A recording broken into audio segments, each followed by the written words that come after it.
ANMA Talks is an initiative for sharing knowledge between students, staff and management of the Nordic and Baltic Academies for higher music education, and anyone else interested. Welcome to this first session, ANMA Talks Inclusive Assessment. The session is moderated by Siri Storheim. I'm really happy to be here to discuss one of my favorite topics, assessment. We will keep the discussion going for about 40-45 minutes, and then we will take questions. So if you have a question, just feel free to write it in the chat, and we will gather them all at the end. So, inclusive assessment. With assessment, we mean how we review, critique, grade in education. It's a big discussion, and when talking about assessment, we often differ between assessment of learning and assessment for learning. Assessment of learning is the more traditional kind, and it can, for example, be a grade for a final product, while assessment for learning can be a feedback that can help the student improve. In the introduction to this session, we ask the question, how can we make sure that students have a place at the table and a voice in assessment situation? And from this, it's perhaps clear that we would like to look at the possibilities to enhance assessment for learning. Because being measured or judged without a clear purpose is not very compatible with modern pedagogy, but it seems difficult to find the right path. Can assessment be a resource for both students and teachers, for example? And how can it be inclusive rather than exclusive? In recent years, it has become quite trendy to focus on student-centeredness in European music education, for the students to be the main character of their studies. And I'm sure there are more variations on my school's slogan, which is the student in the front seat. So do we need to put the students in the front seat also in assessment situation? And if so, how? And to discuss all this, we have a fantastic panel today. You can give a wave when I present you. First, we have Kajsa Nilsson. She is a flute student, master student at the Royal College of Music in Stockholm. She has been the president of the Student Union for 2 years, and she's now on the board of the Stockholm Student Union. And then we have Mimi Hammer. She is a cellist, composer, and creative arts generalist, and she's based in the UK. She's completing her master's at Leeds Conservatoire. She is the co-chair of the student network for the Association of European Conservatories. She's also a panelist for England's higher education regulator in the Office for Students, and a board member at the F-List for Music, which is a social enterprise founded to close the gender gap in the music industry. Then we have Anna-Maria Ranczakowska.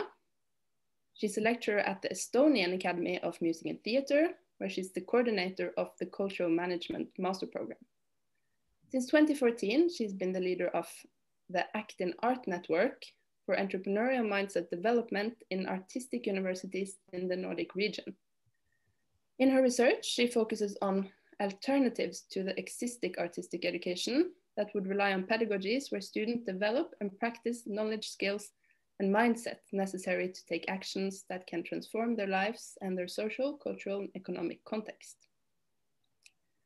And last, we have Helge Sætre. He is the leader of the Center of Excellence in Music Performance Education at the Norwegian Academy of Music in Oslo, where he is also associate professor in music pedagogy. He's also involved with the Strengthening Music Society project in the Association of European Conservatories, where he is the chair of the Learning and Teaching Working Group. And Helge has done a lot of research, and some of it has involved assessment. So I'm going to start this off with asking you, Helge, do you see any trends in assessment in music education right now? What is typical today? Yeah, there is a lot going on. in higher education in general, and in particular in primary and secondary settings worldwide. I think the topic of this session is very much to the point, inclusive assessment, because I think it all started in London, really, or England, around 2000, where the massive focus on formative assessment started, and it has influenced the whole world massively the last 20 years. And the point was exactly to include more people in assessment work. So a couple of meta-studies from Black and William realized that what has the most potential to strengthen the quality and also learning in schools in general is that students are involved in to a greater extent in assessment work. So they know what they are working towards, they know the aims. In Norway, for example, a couple of research studies showed during the 90s that students had no idea what the aims of the subjects were. So that's one thing, and that students should get feedback on how to improve, and also that both students themselves and their peers should be involved in peer assessment and self-assessment and so on. So it has been a massive focus on assessment, and what is striking is that the formative assessment kind of logic came from the aesthetic subjects. It came from the arts and from music and so on. So, because we know that we have practices where students and teachers talk a lot about these things all the time. But what has in fact happened in particular in primary and secondary schools worldwide is that it has gone crazy. It has gone too far, because now there are standards and rubrics and criteria and all those things in almost every hour.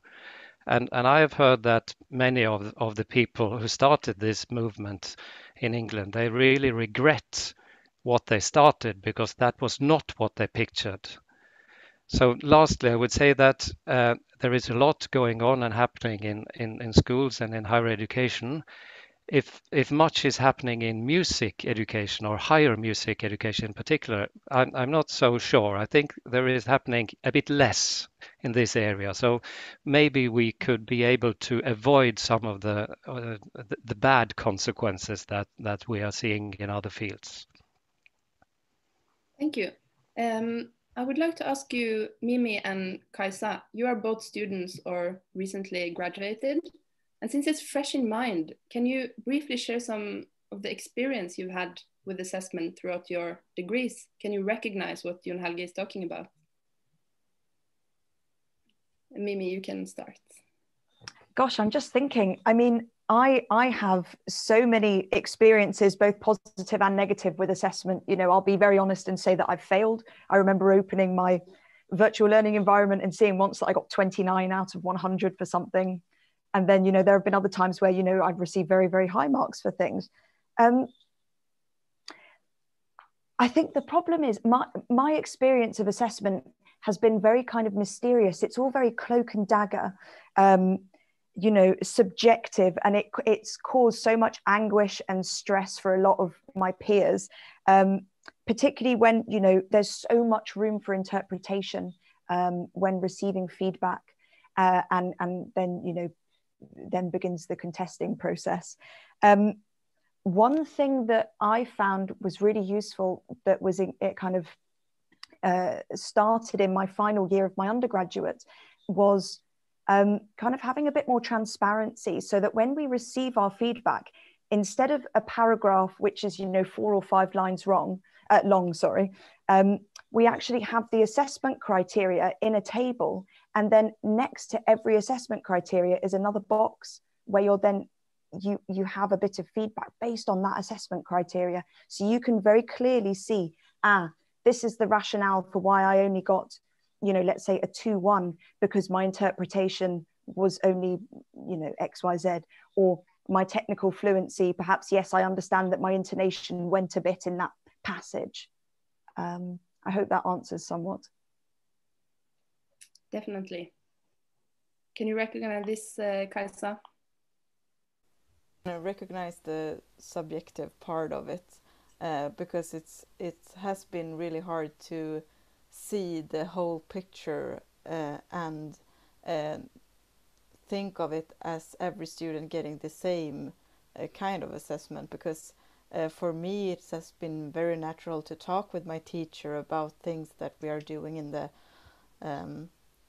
things we did in the past and things we are going to do in the future, and then it is like a natural process, and it is assessment for learning.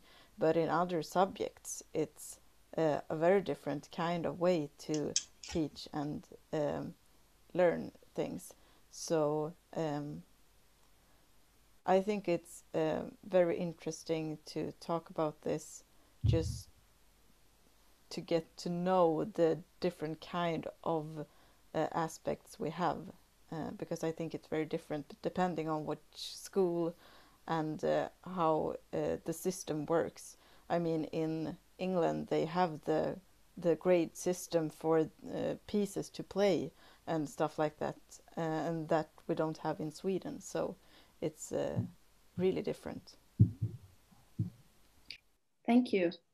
Anna, how do you see the status of assessment today? Do you see any challenges? Well, I will maybe begin a little bit to ping pong, I mean, to return the ball to you and Helge, because I want to refer to what you said, the level of complexity of assessments in basic education, and it is happening in higher education, and it's very big responsibility for that are the reforms that are happening in some countries earlier, in some countries in 2014, where we are sooner or later, more officially or not, all creeping into the neoliberal approach into education, when we understand, and that's where the word student-centered comes from, because we have a tendency of thinking student-centeredness on a positive way, like the student is now the most important. But there's a reason why students are now important for the last 20 years, because they are customers, right? That's what basically the market since 80s is trying to convince us, that we should look at the students as customers coming to our education, buying it. So that's we are centered. We are now customer centered, and that's what people are like. What the new reforms and new look at the education is trying to do. Assessment is an element of neoliberal agenda very strongly, because it's turning into this kind of audit culture when we are checking up all the time.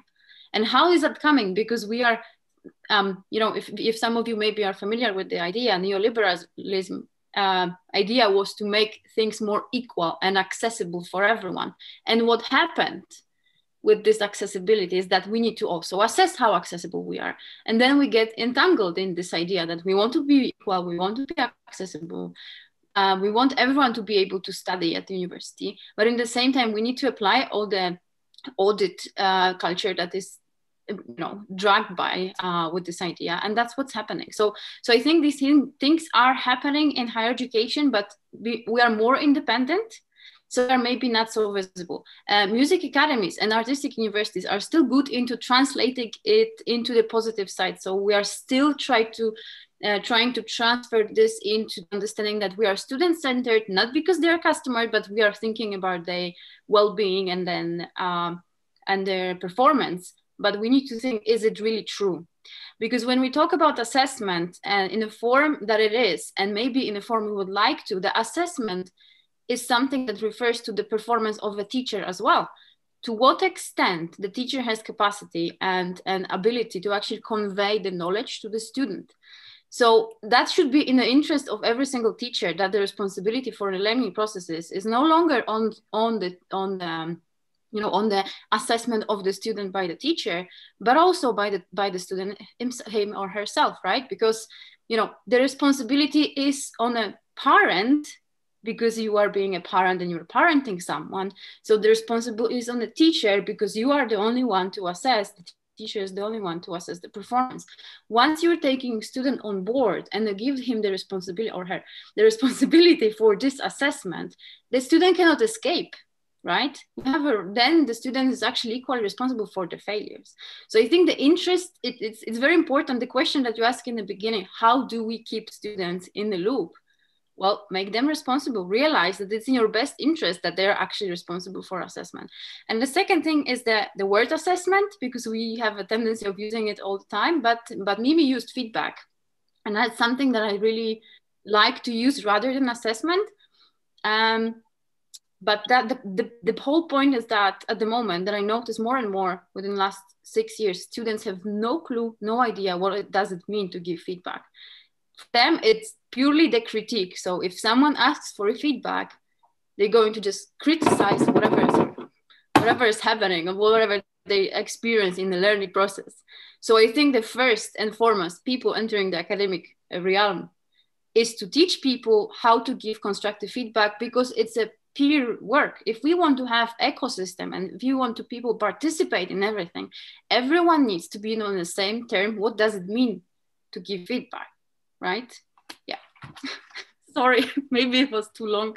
Siri asked me to be short, so I'm Great, so many interesting points. And you know, I've heard a lot of actually negative feedback from students about peer review sessions, and perhaps that's because they are not trained. Do you have, to everyone, any thoughts about how we can make peer review a positive and good experience? Yeah, Mimi. So on my master's, it's called creative musicianship, and I'm being assessed on my output, but also on my process. And we do something, and this kind of goes back to what Anna Maria was saying about, you know, being responsible for your own learning. We actually have this process that we do as part of us being the questioner, the artist as the questioner, as the reflector. And it's called the critical response process. And as part of that, in a group, I would bring my composition. I would perform maybe 2 or 3 minutes. I ask questions to the audience, to my peers, things like, what do you think of this transition section? And then the next phase, permissed opinions. My peers, my colleagues can say, I have a permissed opinion about the way you've done that transition. And I can say whether or not I want to hear that opinion. And I mean, the process is absolutely fascinating. And I would really, it's so structured and clear. And I would 100% recommend it's incorporated into any kind of peer review process. 100%. Kajsa. Yes, I have also experienced that type of feedback and communication, and it's really fantastic. The problem is that when we have this at our flute class, or flutgemensam as we call it, we don't have time. We don't have enough time, and that's another problem. So it's really hard to get the whole process going, because we're running out of time when it's 11 flutists and we have to play everyone in an hour. So it's really hard in that way too. Helge. Yeah, just to follow up on that feedback part, because that's really important. I totally agree.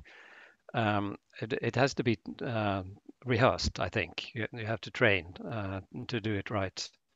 And it is difficult many times.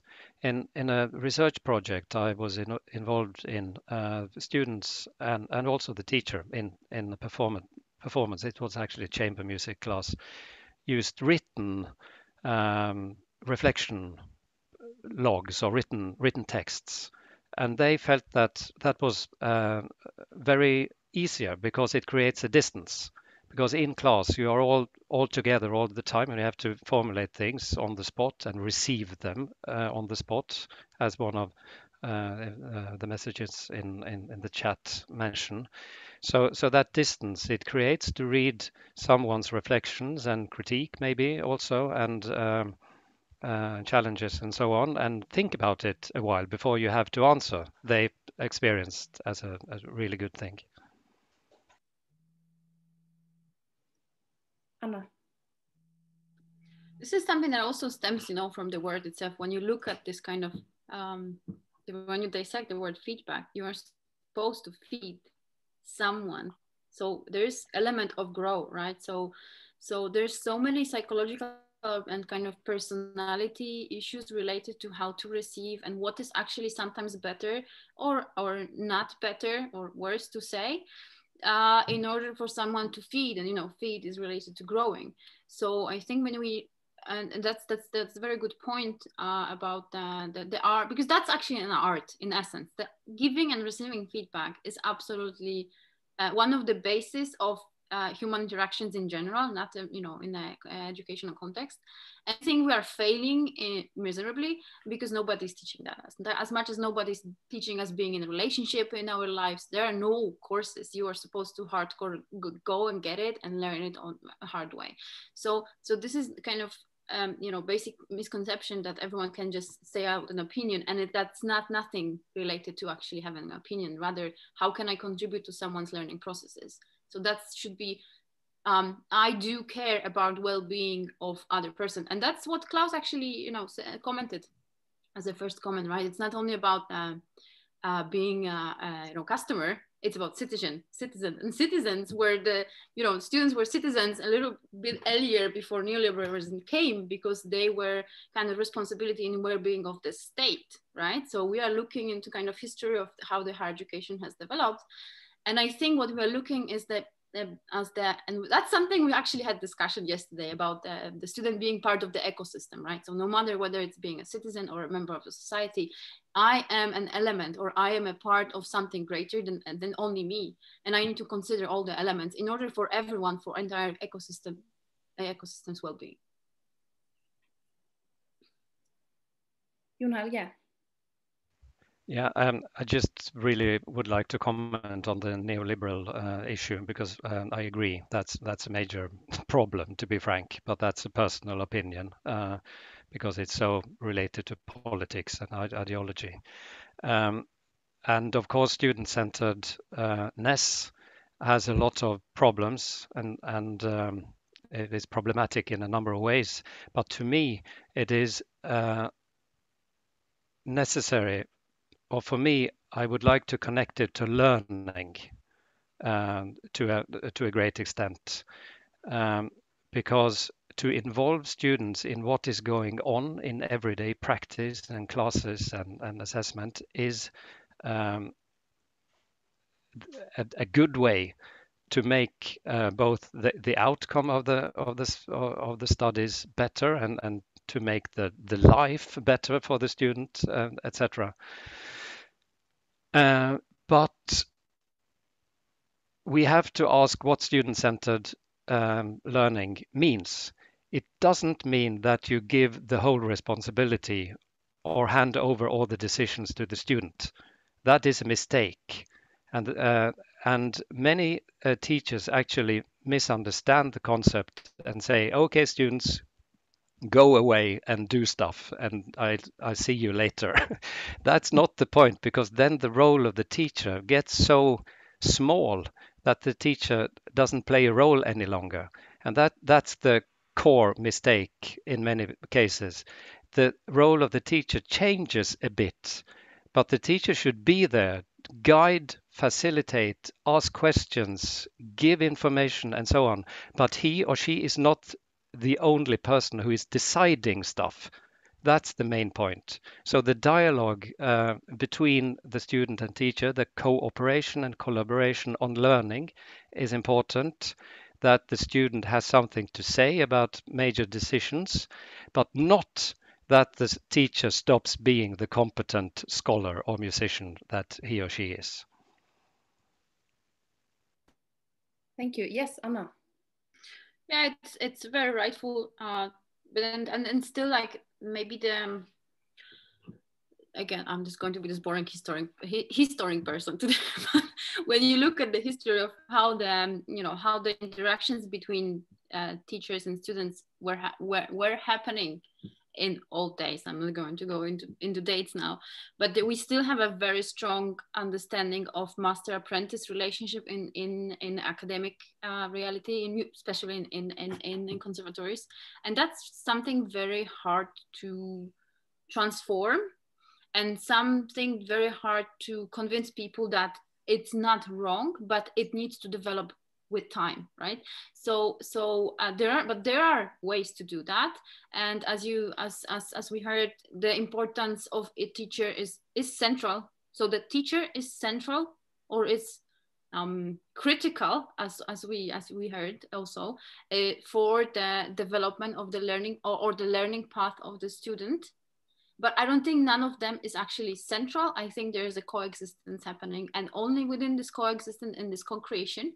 And I say co-creation because there's a process happening when the teacher, let's say a teacher is having a student arriving in the classroom. So what is happening is, the first is the assessment of the students. I don't know if that happening. So what would ideally happen is the assessment of the students' capacities. So the teacher would look at the student through the capacities of the students. What is this person having capacity for to become? So I look into the future, and I'm taking this learning journey as a facilitator, so not as a mastermind, and I'm going to tell you how to do it, but I'm just going to help you to go through the process of becoming. And I think this becoming is very important. But the person looking from the perspective of science fiction, who is this person having capacity to become, and how can I help this person now at this point in time to become? Because if we look at the current ways of teaching, people or teachers teaching through their experiences that happened 20, 30 years ago, then you can imagine what's happening. That not only that we are teaching people entering academia now today, and they graduate in 3 to 5 years, and the oral information that they got now are expired. So imagine what's happening if the competences are coming from 25 years ago, right? So there's another, and that's again, you know, how to encourage teachers to the idea, or to development of the idea, that the assessment should be mutual, or like not even assessment, but the feedback, and it's in their best interest to get information about it, how to do it, or how can I actually look at a person from the perspective of the future, right?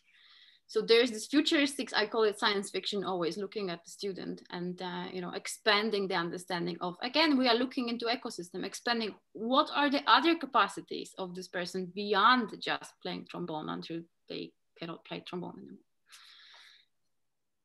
Thank you. I want to move a little bit on the subject of teachers, actually. Kajsa and Mimi, you both mentioned that your assessment experience has been subjective in many cases.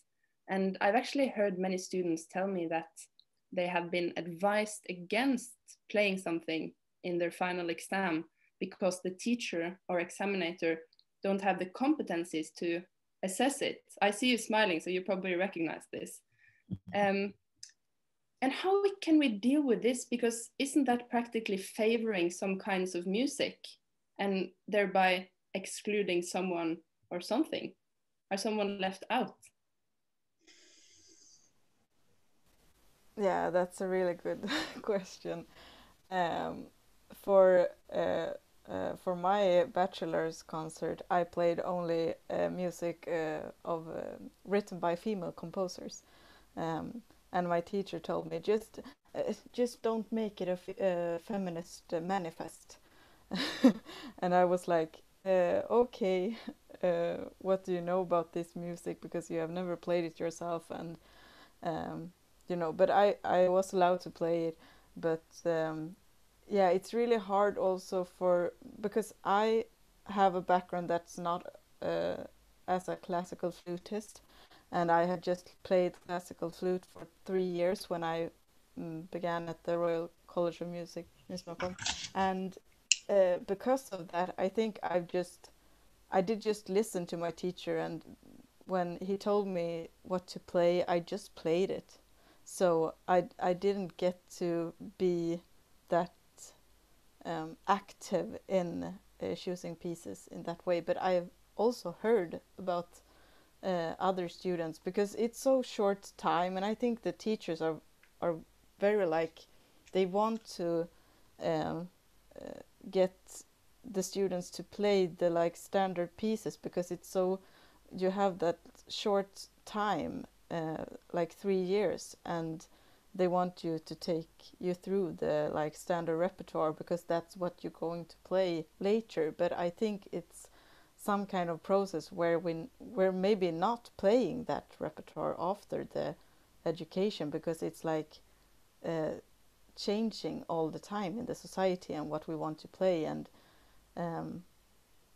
yeah, it's I don't know if Mimi has something more analytic to say.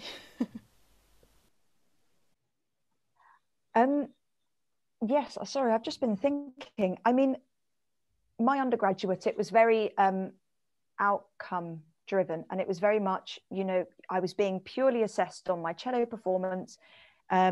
Presentation was a performance criteria, but they meant, did you turn up wearing concert blacks, and, you know, did you create program notes? Whereas, you know, on the masters, I'm assessed on, you know, I'm not assessed on my technical fluency in my instrument, because if I'm getting a level 7 qualification, I must be okay at playing my instrument to have even got onto the course to begin with. They're looking at you as an overall artist, as an overall performer, and that includes everything, you know, across the spectrum. I mean, anecdotally, for my undergraduate, I based my final recital on Brexit. And I had, you know, 3 different kind of stages, you know, all kind of sets within the main stage, representing different time periods within Brexit. And, you know, I had really kind of out there lighting, and it was so contrasting to everything my peers were doing, because they literally walked on stage, bowed, hello, I'm going to play this and it's going to be really lovely. And then they walk on and play, and very shy and kind of bashful almost. It's difficult. I mean, I was thinking about this. I made some notes last night, and I was thinking interpretation is actually an assessment criteria, but is that subjective? Is that a subjective assessment category? Should interpretation be taken out when we're looking at assessing performance? Sorry for going on too much, but anecdotally, again, you know, I have friends on jazz courses where if when they see that they're being assessed by certain assessors, they think, oh man, I need to start playing traditional jazz, or I need to play contemporary jazz, because they don't like the other one. Do you see what I mean? And I think that is, while it may not be explicitly written on paper, I think a lot of people implicitly know, you know, covertly, that they've got to play a certain thing to please the examiners to get a higher mark. Helge, do you know any teachers that would be frightened by Mimi's Brexit concerts? Yeah, there are so many interesting aspects here, yeah, I don't know what to say. Anna, you are teaching entrepreneurship and not musical subjects. How does this whole issue look kind of from the outside? The assessing of playing music. It's actually a kind of strange thing, right? Well, I will maybe start from the fact that I don't teach entrepreneurship anymore, because I decided during the course of my PhD studies, which were actually, as you introduced in the beginning, you know, looking for alternatives for career development courses, I decided entrepreneurship is not the best. We silently agreed all together that it should be entrepreneurship. And I come to the point that we are just making a big harm to people saying that it's entrepreneurship. So it's high time to start saying that we are teaching people how to be able to be agent of what I'm doing, and how to convert whatever the environment around me and the social and, you know, and economic context of me and people around me. So yes, in short, yes, that's entrepreneurship, and longer I no longer want to call it entrepreneurship. Also because people from outside look at us a bit different, like weird. What entrepreneurship are you teaching, and what do you do there? And then it's like getting very weird in weird places discussion. But I mean, I don't think it's very far. The assessment music, I don't really think that matters so much that it's music or not music, because the learning processes, like the learning in our brains are happening very similar way. So that doesn't really matter. And I think there are many commonalities of entrepreneurial or maybe I would say rather self-efficacy processes and learning processes that are actually going very much in line. So, assessment or feedback is actually meta learning. It's not, it's not actually you're sitting down and you're writing, but sometimes it actually could look like that, but it's the same kind of process. So there's not so much difference. And whether you are going to play something or you're going to draw or you need to calculate, it doesn't really matter. I think what matters is that that you are aware of the process, and you, as much as in entrepreneurship, we're trying to teach people to be on the top of what the hell is happening with my life. So in the same way, you should be on the top of what the hell is happening with my learning journey. And this is again when the students' so-called ownership comes into play, and ownership for the learning processes, and ownership of my career choices, and ownership of my agency and my interactions with the environment around me. So I don't think they are actually, they're quite connected, I would say. And if I was to suggest anything, and the person who's putting together a plan, what is going to be assessed, to think and to ask the question, why am I assessing this, not something else? So and that should be an element of like a bigger strategizing. What is why Academy is teaching what they're teaching? What is this? Who is the graduate of our institutions? Who do we want them to be? And based on them, start expecting from students and assessing these kind of things that are actually embodying these qualities of a person that we want to be. Because I don't think that in any rector's head is the idea that, or maybe I'm naive, but maybe I wouldn't imagine that they want every single graduate to become, I don't know, a master in particular. We need people who are going to change an environment. We want to feed the culture that we are living in. We want to improve the society we're living in. And I guess it's somewhere everyone's heart, the common good. So I think if we stem from this, I think the assessment processes and the what we are assessing is going to change as well. Mimi. Yeah, just kind of bouncing off that really. I went to a talk in November and it was about audience. And this chap from America, from the Advisory Board of the Arts, said that when they recently surveyed, a big pool of people who attend their events, only 1/3 of them cared about seeing or experiencing a performance of the highest technical, aptitude and ability. And I think our current assessment criteria, particularly when we're focused on performance and composition and songwriting, is there's too much focus on technical fluency and interpretation and kind of these more, dare I say it, antiquated kind of ways of looking at it. And perhaps, by having more emphasis on kind of presentation as a performance criteria, or having industry professionals sit on the examination panels, as well as academics or instrumental teachers, just so that we are kind of preparing our students for a life outside of a conservatoire, ready for the industry in whatever shape that may be, whether they become advocates, campaigners, performers. And do you also think that having a more diverse faculty can improve the situation? 100%, absolutely. Different perspectives, even having some kind of members of faculty who don't have formal qualifications, but maybe by the age of 16 they were working at Warner or Universal Records, and they know about music marketing, or they know about royalties and stuff like this. They can just bring fresh perspective. Helge. Yeah, should we talk about grades? There are some comments in the chat because in my opinion, I think it would be wise to include, for example, I don't know, a text or a presentation, let's say in the main instrument exam. It would be nice if the jury knew a bit about the intention behind the concert, let's say.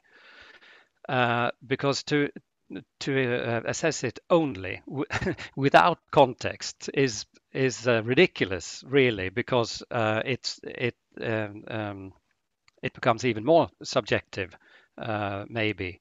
And anyway, to know a bit about the intentions, for example, field composers, etc., would be nice. And the really important question to me is, do we need the grades? And in performance exams, I don't think students need them, because that's not how the music industry works.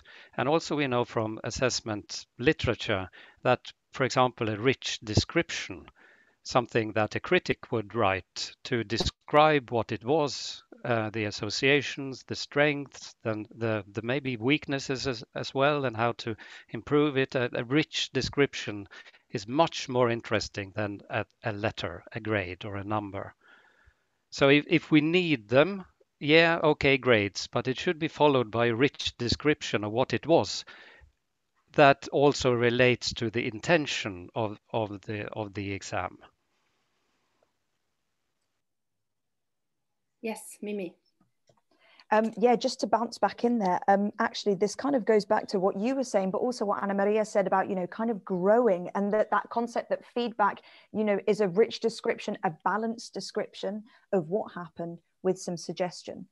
The Royal Welsh College of Music and Drama, a couple of years ago, actually, for their first year students, scrapped a grade because they felt that students, because typically, music students, they're going to have higher levels of perfectionism than, say, an English language student or an English literature student.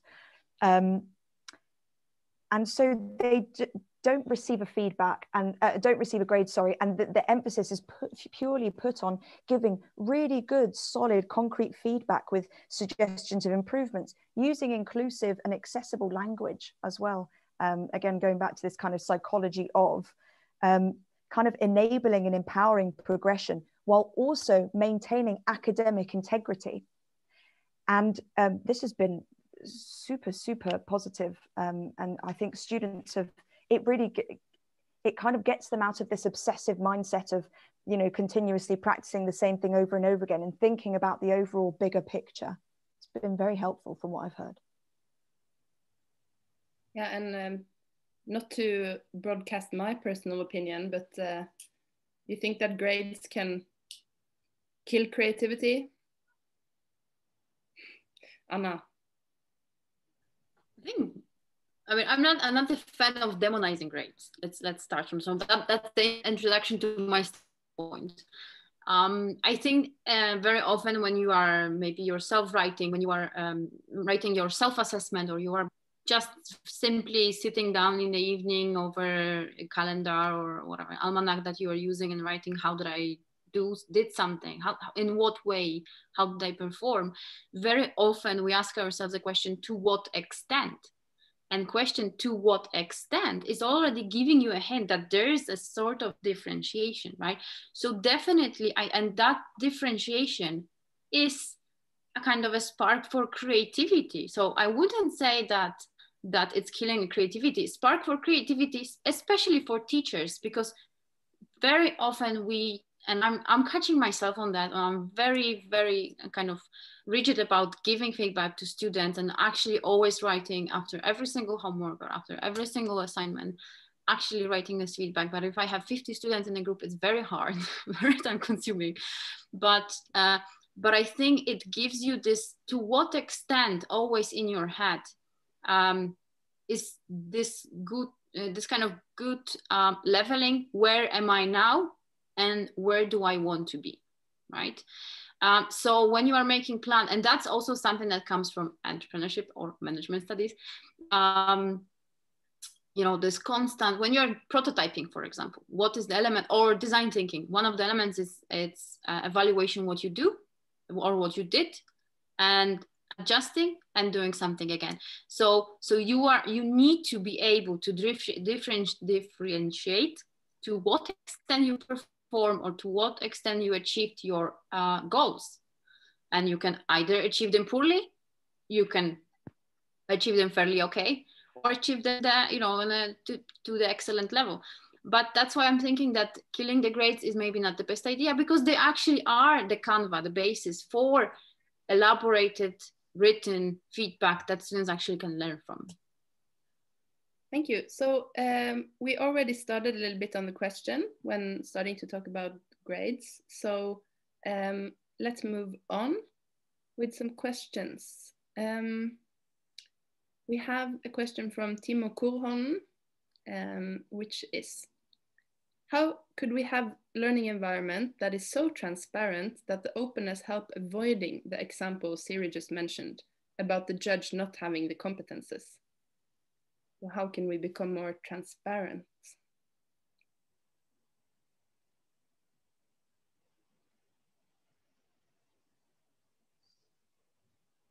Does anyone want to answer? It's not an easy one. Well, I'm looking for the question. I'm a looking person. I need to see it. Well, Okay, just to start, yeah. it's a good point, and it's a negative situation if these things happen. But again, it relates to what is actually going to be assessed, I think, because if you think of assessment so narrowly that or in a narrow way, I don't say it's necessarily bad, but you have only to, if you broaden the scope of what is going to be assessed, it becomes more easy for more teachers to assess important things in the situation. But if it is only going to be the quality or the way a particular repertoire should be played, it becomes much more difficult. So that's one. It doesn't solve anything, but that's just a reflection. Thank you, Mimi. I think something that's helped kind of demystify the assessment process at my institution is this comment that I made at the beginning of the session about when students receive their feedback, it's quite literally right next to the assessment criteria, box by box. That does help kind of with making it feel more transparent. However, I do also think that assessment criteria does need to be revised overall. And I pose that, I chuck another question back at you guys to think about, which I asked earlier, which is, should interpretation be in as an assessment category, perhaps? Is it too subjective? Helge. Just one short comment again, because the criteria is a huge issue. Assessment criteria. Should there be criteria, and how many, and how important are they? And I think it is necessary to understand that criteria serve two main purposes, and one is good and possible, and the other is not possible in the field of music. One is to formulate quite clearly what the course is about. What should you learn to play, to interpret, but also a number of other things, for example. And the other purpose is to make an impression of assessment being objective. You are this and that, you are so good, this good in all the criteria, and therefore you get a B or a certain grade. That is much more difficult and probably impossible in many artistic subjects. So if you want to communicate what the course is about, you can do it in other ways than criteria. And then the other thing about objectivity and subjectivity, we have to just realize that it's probably not possible to be really objective in our assessment on the topic of music performance, at least. Thank you. If you have any more questions, now's the time to post them in the chat. We have one from Klaus just now. I agree that assessment should be as objective as possible within an artistic context, but can assessment be both inclusive and objective at the same time? Very good question.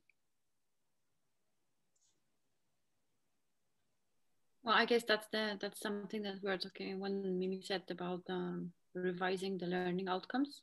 Was that Mimi what you said? Learning outcomes, right?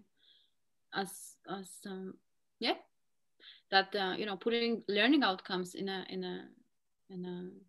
a subject or in a module. There's so much interest of a student to know what are the learning outcomes, but also when we're thinking about this becoming, who is the student becoming, when we take this track and put the learning process or learning diary or learning plan together with the student, looking at the capacity of the student, who can the person become by the end of the year, and the learning outcomes by the end of the year should stem from this capacity, then equally the teacher or like the lecturer and the student can assess it, whether we together landed on that plan or not. And then you can ask, to what extent did we land on that plan or not? So I guess that's the element one. As the more you put responsibility on student to putting the plan in their own, the plan of their capacities, what I can become, the more inclusive and the more fair, because the teacher will see, are you there yet or not? So the students will not be able to, I am there, but I see you don't, you're not. So I think that's the, including people, including students, the earliest possible into the planning of the subjects. And that's true. Someone commented that's in, individual work, one-to-one, master apprentice again. But this also can happen in a team setting, right? Because the team, and then again, we getting to the managerial studies, the team, also sets the goals, and the team also in a cycle reevaluates, are we there or not? And the team also gives internal feedback to the team members, figuring out to what extent you're contributing to the role that you were supposed to take at the beginning. Maybe we need to redo it. Maybe we need to reassess our capacities and plan something else. So the things are happening as much as history is happening in cycles. The things are happening in cycles. The earlier we realize that, the earlier we include students to plan, the more responsibility we put and the more we can expect from them. And there's also an element of ethics, like, it's ethical later to actually ask. It's like with parenting. If you told kids, if you do this, that's going to happen. And if you don't do this, this is not going to happen. Then you can actually tell them, okay, we agreed, this didn't happen. That's the result, the consequences, right? Thank you. We have one comment here about group teaching from Jere Laukanen. Could we also discuss group learning and teaching? It seems that everyone is focused on one-to-one teaching, but there is a lot of other kinds of learning going on and available. Does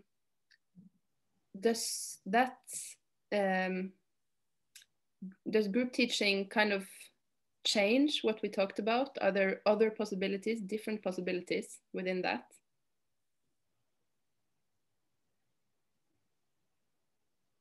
Mimi. Again, I'm thinking back to when I first started my bachelor, and as part of ensemble, I was in a string quartet. I'm a cellist, so it makes sense.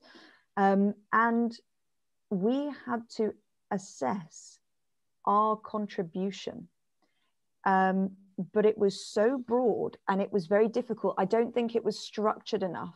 So it felt like, I remember thinking at the time, God, this feels like a very difficult, a way to kind of assess myself and to reflect, because I turned up on time, I learned my notes, I communicated well enough, lots of eye contact and non-verbal communication. Yeah, it's a difficult one, but of course there are, as the person put here, there are plenty of opportunities for feedback, informal feedback. Yeah, it's difficult. Okay, we have time for one more question, if anyone wants to write one. And just let me see if I missed any. Okay. Should feedback or getting assessment be continuous? I guess throughout the degree. How much do we need and how often? Helge. Yeah, I think that it is already continuous. That's a main characteristic, I think, of instrumental learning, at least performance education. So the question is how much of it should be kind of formal or standardized, and I'm not quite sure how much we need. Mimi. Yeah, sorry, just jumping off the back of that, I'd have to agree. You know, think about it. You get kind of informal feedback every one-to-one lesson or every ensemble lesson, every orchestral lesson, and then you have technical examinations here in the UK, typically in January, and then and of course you'll get feedback and sometimes a grade for that, and then you have your kind of big main final performance examination in the summer term. I think that, again, in the UK, academics and tutors are so overstretched. And sometimes, you know, they're only given, you know, roughly 10, 15 minutes per student to write the feedback. So I think to have any more kind of formal feedback on top of that written down, I think it's just too much. It's too much work for the professors when they're already stretched. It's too much. Thank you. It's 10:59. We're inside the time frame, which is great. I just want to thank you so much for a great discussion, and I think it's a really important one. And thank you so much to everyone who listened, and thank you a lot to ANMA for creating this space for discussion.